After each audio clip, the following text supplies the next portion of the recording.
할렐루야. 샬롬으로 인사드립니다. 오늘 새벽 기도 시간도 마태복음 11장 30절 말씀부터 드리겠습니다. 이는 내 무게는 쉽고 내 짐은 가벼움이라 하시니라. 주님과 같이 일하는 것은 쉽고 가볍다고 말씀하십니다. 왜냐하면 주님이 같이 하시기 때문에 전능하시고 전지하시고 능력이 많으신 우리 예수님이시기 때문에 우리의 멍에를 가볍게 해주시는 예수님의 멍에 대신에 우리 자신이 혼자서 일방적으로 힘쓰고 애쓰고 하는 그런 것은 오히려 좌절과 실패로 그리고 후회뿐인 것입니다. 그러니까 그런 일에 초래하지 않으려면은 우리 예수님과 함께 예수님이 주신 멍에를 같이 메어야 되겠죠. 그리고 너의 마음이 쉼을 얻으리라고 말씀하신 것은 참으로 경험할 수가 있어요. 정말 나 혼자 내가 무엇을 하려고 그러면 뭐가 일이 꼬이고 잘 안 되더라고요. 그런데 무슨 일을 할 때 먼저 우리 예수님 앞에 기도하고 지혜를 받아서 또 능력도 받고 그래서 일을 하면은 일이 그냥 형통하게 잘 풀려요. 오늘도 하나님 은혜 가운데 서울중앙지방법원에 가서 국가를 상대로 소장을 제출하러 가려고 하는데 밖에 눈이 살살 오네요. 어쨌든 눈길에 갔다 오려면 우리 주님이 함께 붙잡아 주시면 불가능도 가능하게 하시니까 믿음으로 다녀오려고 합니다. 우리가 무슨 일을 할 때 기꺼이 주님을 의지하고 주님과 함께 일해 나가면은 결과에 대해서도 사람들의 칭찬을 굉장히 많이 받을 때도 있습니다. 반대로 아무리 이래도 별로 결과가 나타나지 않는 것은 우리가 하나님 앞에 구하지 않아서 그래요. 저는 그런 경험을 많이 합니다. 그러니까 한 20년을 꾸준히 말씀을 심는 작업을 감당하니까 그곳에 도달해 있는 것을 볼 때 이 심는다고 하는 것이 굉장히 놀라운 결과를 낳는다는 사실을 알 수가 있어요.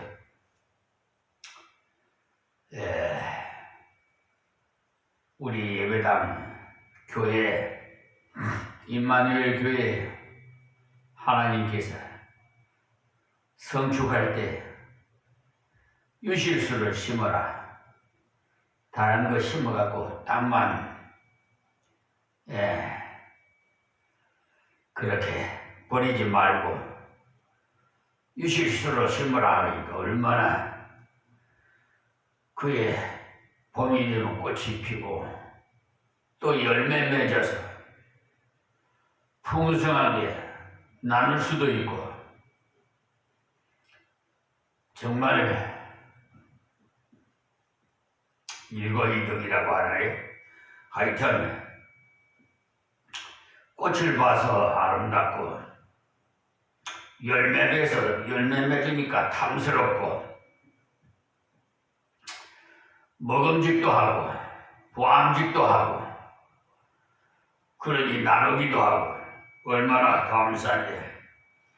그런데 한 가지 기억할 것은요, 그 심은 것이 금방금방 결과가 나타난다는 사실을 유의하십시오. 이 생명에 비해서 한 차원이 낮은 물질 같은 것은 투자의 회전이 빨리 돼서 눈에 보이게 증식이 되지만 귀중한 것은 금방 나오지 않고 어느 정도의 세월이 흘러야만 됩니다.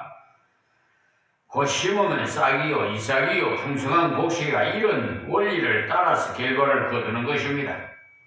그러므로 생명은 그렇게 갑작스럽게 생산되고 장성하게 되는 것 아니라는 것을 아십시오.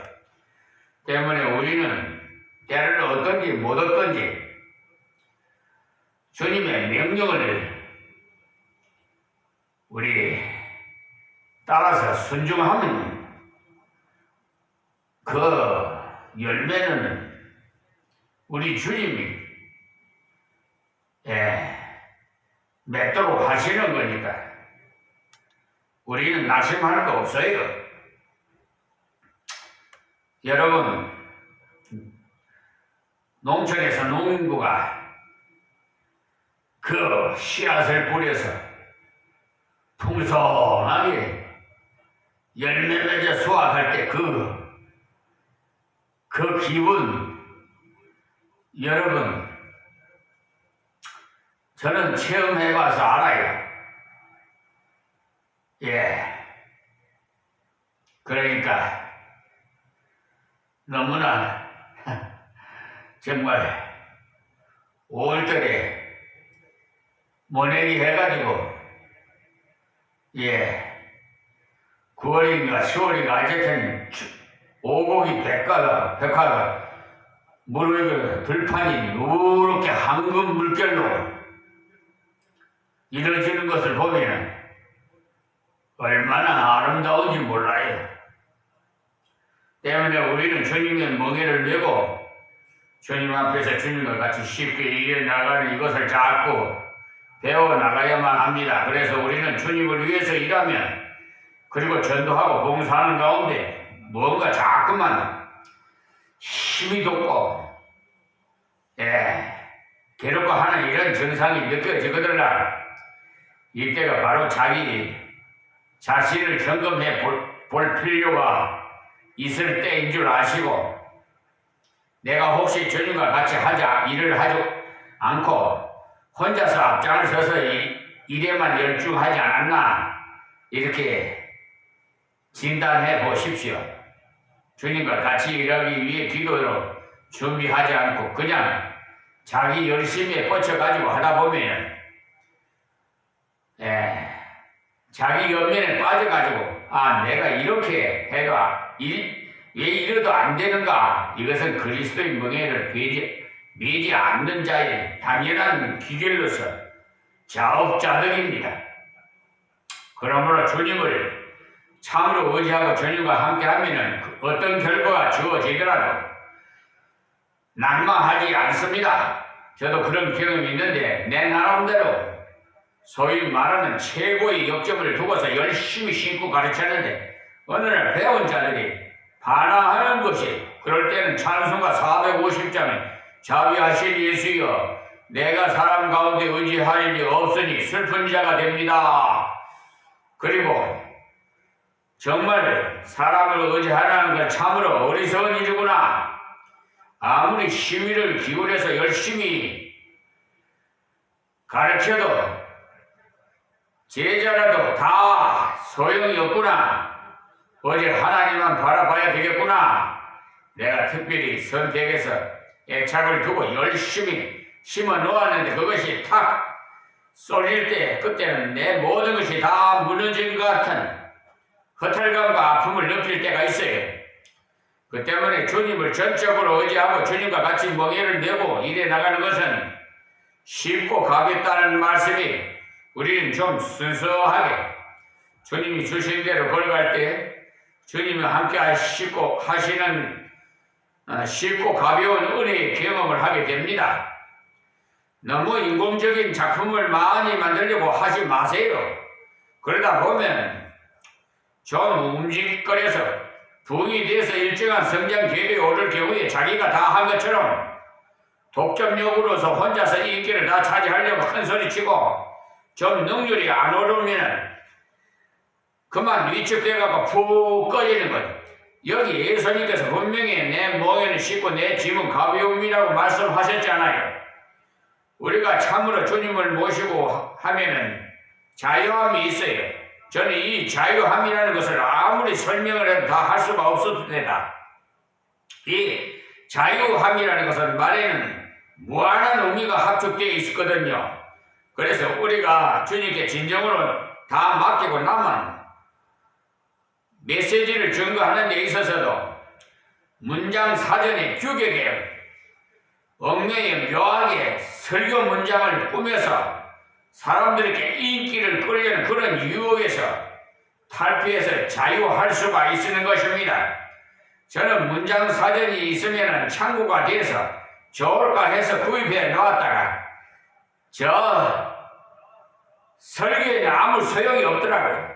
하나님께서 그냥 원고 준비해서도요 즉석에서 그냥 들을 만한 자가 있기 때문에 원고를 덮어놔버리고 그냥 즉석으로 하나님께서 입을 벌려 말씀하시게 하세요. 그럴 때 놀라운 성령의 역사가 막 일어나더라고요. 그러니까 우리 힘으로서는 너로서도 할 수 없어요. 그러니까 제가 옛날에 웅변을 한 경험이 있는데 그것이 저희 강단 사역에 전혀 도움이 되지 않았고 필요하지 않았어요. 왜냐하면 주님과 함께하면 정말 기쁜 것은 기쁘게 표현할 수밖에 없고 강한 것은 강하게 표현할 수밖에 없기 때문에 그렇게 인위적으로 모양을 만들 필요가 없어요. 그러니까 자유함이 있다는 말이에요. 그래서 주의 영이 있는 곳에는 자유함이 있느니라. 고린도후서 3장 17절에 말씀하셨는데 꼭 그렇습니다. 여기 예수님께서 내 멍에는 쉽고 내 짐은 가벼움이라고 하셨어요. 그러니까 분명히 짐이라고 말씀하시고 짐이 아니라고 말씀하지 않았어요. 그러니까 그것을 일하는 것이고 봉사하는 것이 여기에 보는 대로 하나님이 최고의 계시를 깨닫는 자기의 죄와 부족을 깨닫고 죄인을 용서하시는 하나님의 품 안으로 그리스도를 통해 나오는 것입니다. 그리고 우리가 수고하고 무거운 짐진 자들아 다 내게로 오라고 하시는 그리스도의 사랑의 초청에 말씀으로 나올 때는 그리스도께서 주시는 평강과 그리고 그리스도에 동행하는 그리스도와 함께하는 삶을 얻게 되는 것입니다.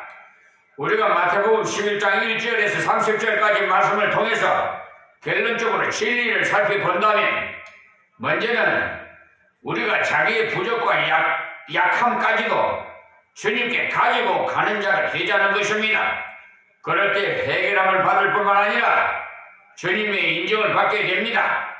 세례 요한이 자기의 부족과 약함까지도 예수님께로 갖고 가니까 옳게 가르쳐 주시고 또한 그런 약함과 부족을 가진 요한을 무시하지 않으시고 오히려 여자가 낳은 자 중에 가장 큰 자라고 인정을 해 주시지 않습니까?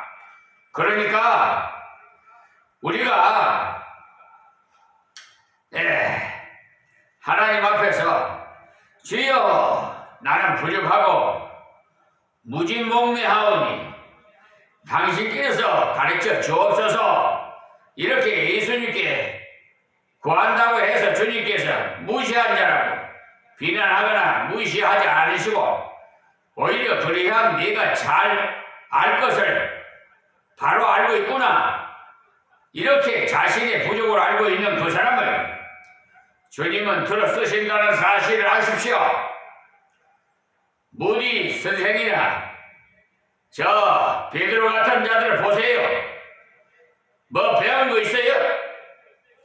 그 다음에 인간의 가치는 그리스도에 대한 올바른 태도에서 결정이 되기 때문에 자기를 버리고 그리스도를 바르게 소개하는 그 증거의 삶이 인생의 최대의 종기를 얻는 길이 되는 것입니다.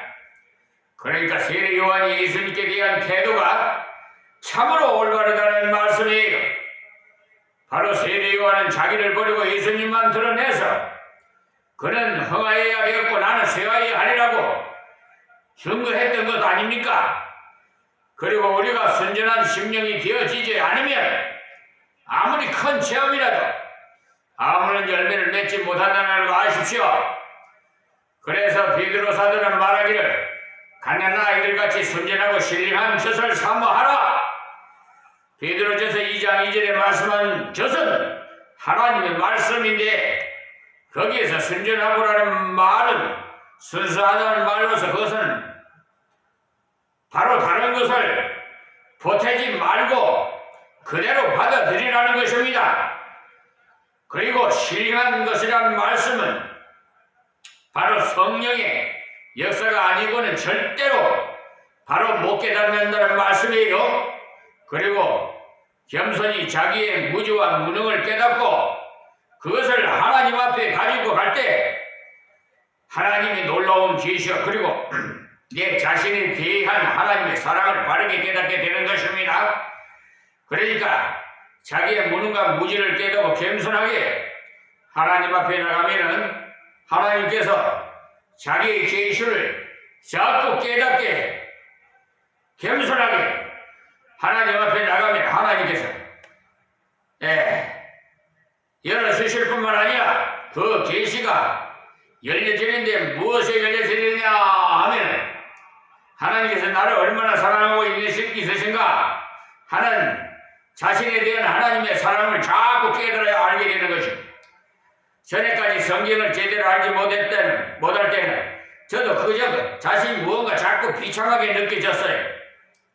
돈만 좀 없어도 비참해 보이고 사람에게 인정 좀 못 받아도 비참해 보였으나 성경을 자꾸 알고 나니까 하나님께서 세상에서 나를 제일 사랑하고 계시는구나 하는 이 마음이 나를 꽉 사로잡고 어떠한 경우에도 만족하고 걸어갈 수가 있었습니다.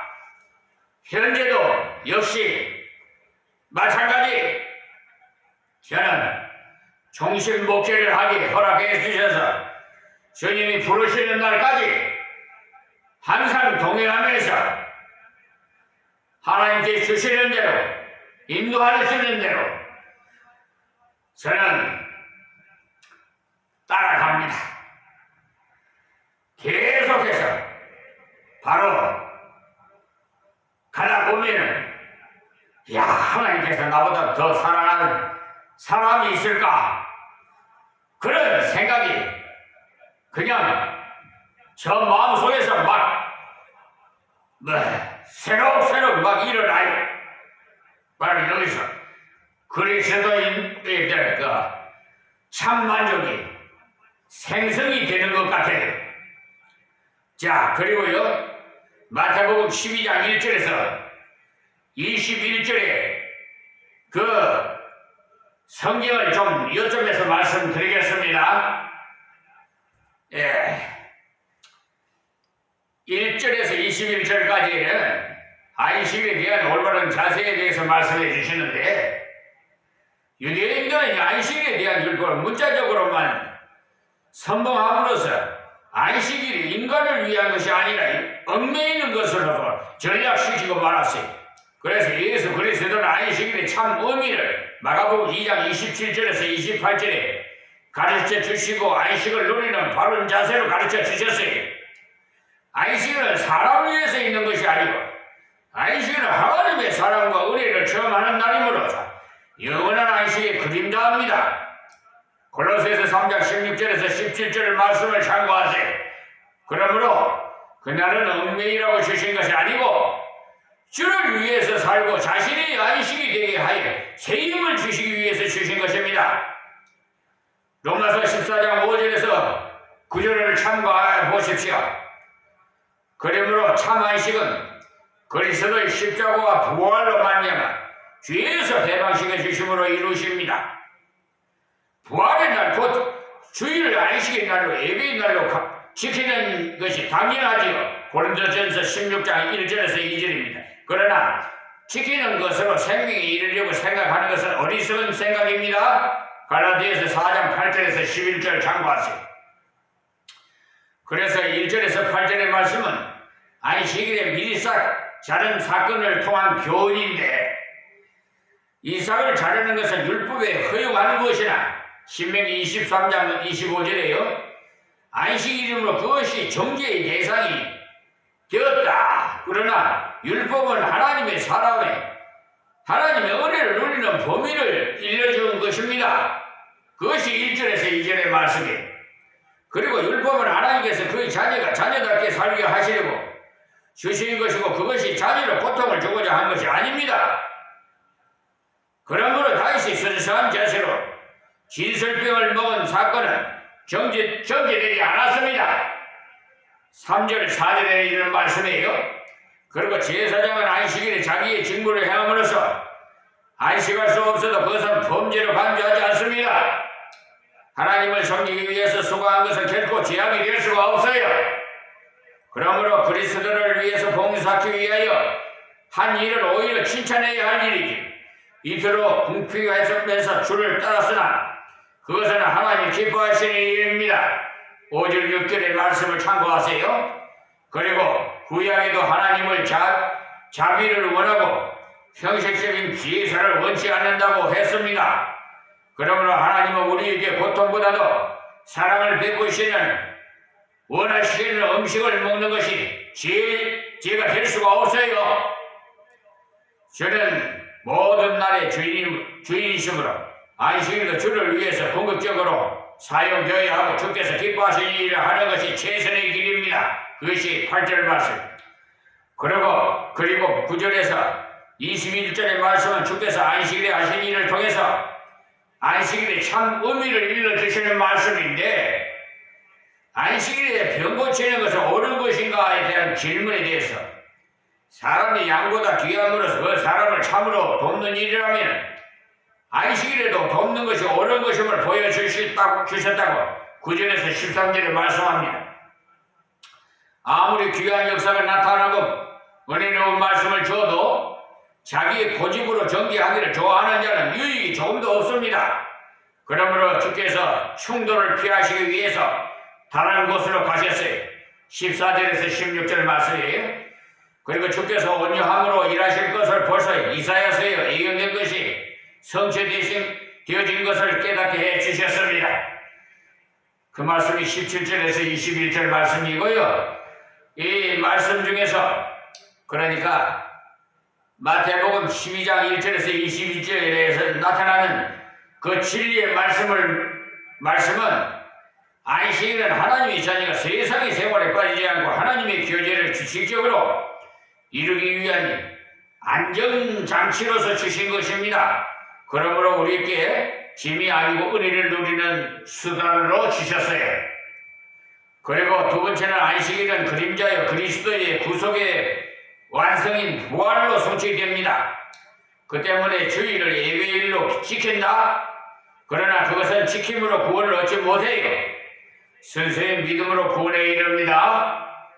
그리고 안식일에 하나님께 예배하고 형제사랑을 더욱 실천해야 합니다.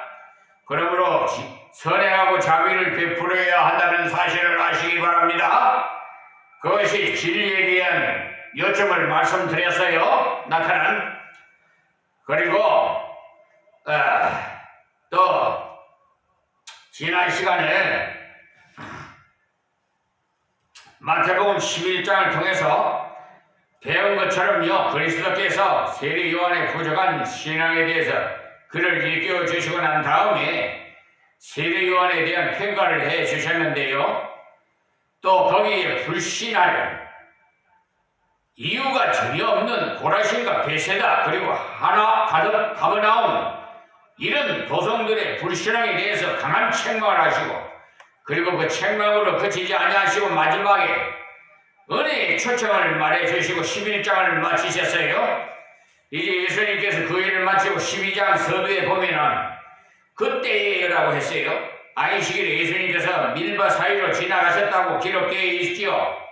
그래서 본문 마태복음 12장 1절에서 21절 말씀을 통해서 하나님께서 주신 21절 말씀을 통해서 하나님께서 주신 안식일의 성격을 바로 파악함으로써 우리가 안식일에 대한 태도를 어떻게 바로 가져야 되는가를 본문을 통해서 살펴보기로 하겠습니다. 지금도 일각에서는 제7일 예수 재림 안식교라는 이단까지 생겨날 정도로 이 안식일에 대한 문제가 많이 일어나고 있는데요. 우리 개혁교회의 안에서는 역시 이 안식일에 대한 많은 문제가 일어나고 있어요. 안식일의 원래적인 의미를 잘못 알고 있는 경우에 소위 말하는 주일 선수가 필요 없는 것 같이 여겨지는 그런 면도 있고 아니면 그 주일을 선수하는 그 자체 때문에 무엇이 되는 것처럼 생각하는 이른바 율법주의 경향으로 빠지는 그런 면도 있어요. 그러므로 이 율법 특기 10계명 중에 안식일에 대한 올바른 자세는요 우리에게 상당히 중요한 문제가 됩니다.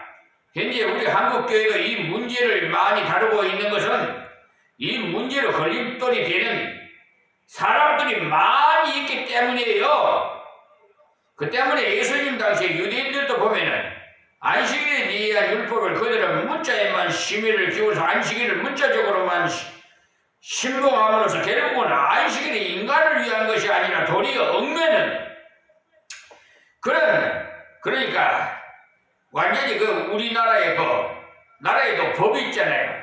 그 법을 넘어가면은 죄를 범하는 것 같이 그 얽매이게 그런 것으로 전략하고 말았던 것이 그래서 예수님께서 분명히 안식일이 인간을 위해서 있는 것이지 인간이 안식을 위해 있는 것이 아니라고 말씀하신 것이 바로 사람이 안식을 위해 존재하는 것이 아니라 하나님께서 인간을 잘되게 하시기 위해서 안식일을 만들어 놓으셨다 이 말씀이에요.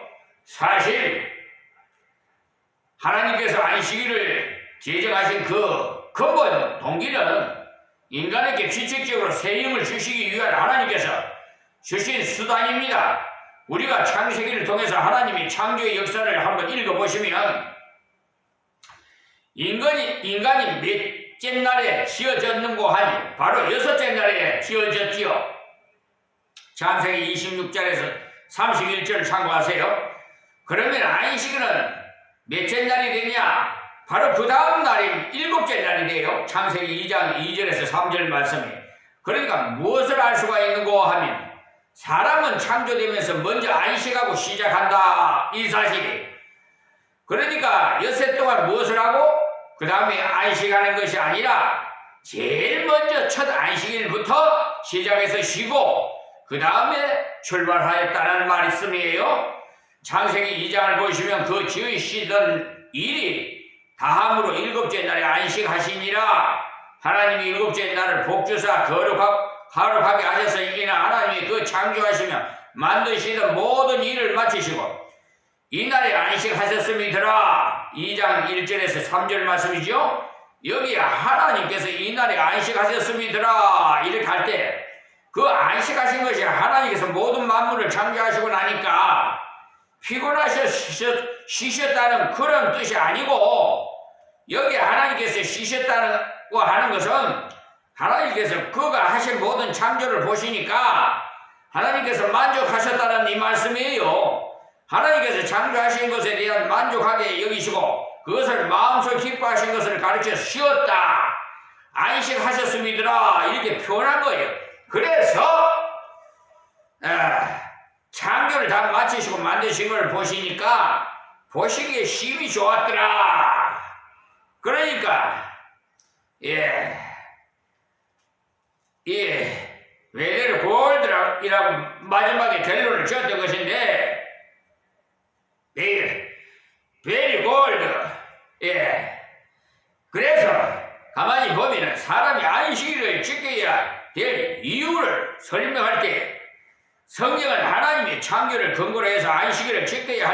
설명할 때 창조와 그리고 재창조 이 두 가지를 측면에서 말씀하고 있는 것을 알 수가 있습니다. 그것이 십계명이 기록되어 있는 출애굽기 20장과 신명기 5장의 안식일에 관한 말씀입니다.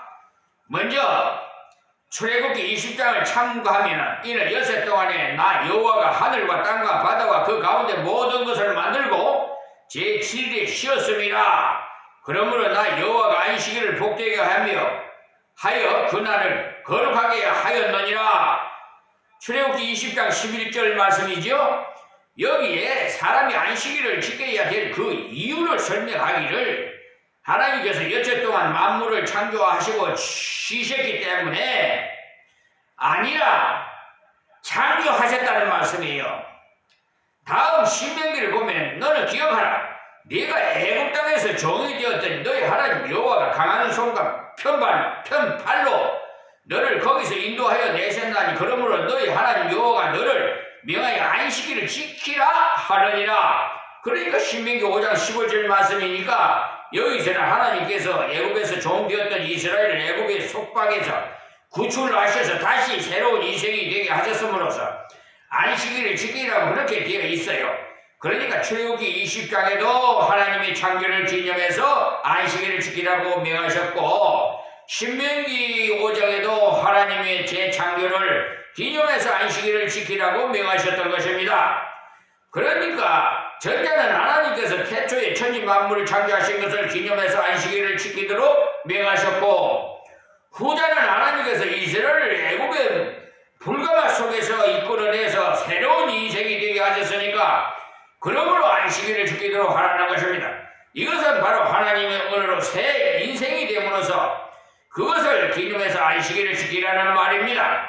그러니까 이 말은 곧 우리의 날 전부가 다 하나님의 것이고 우리의 인생 전체가 다 하나님의 것이라는 그것을 말씀해 주는 것입니다.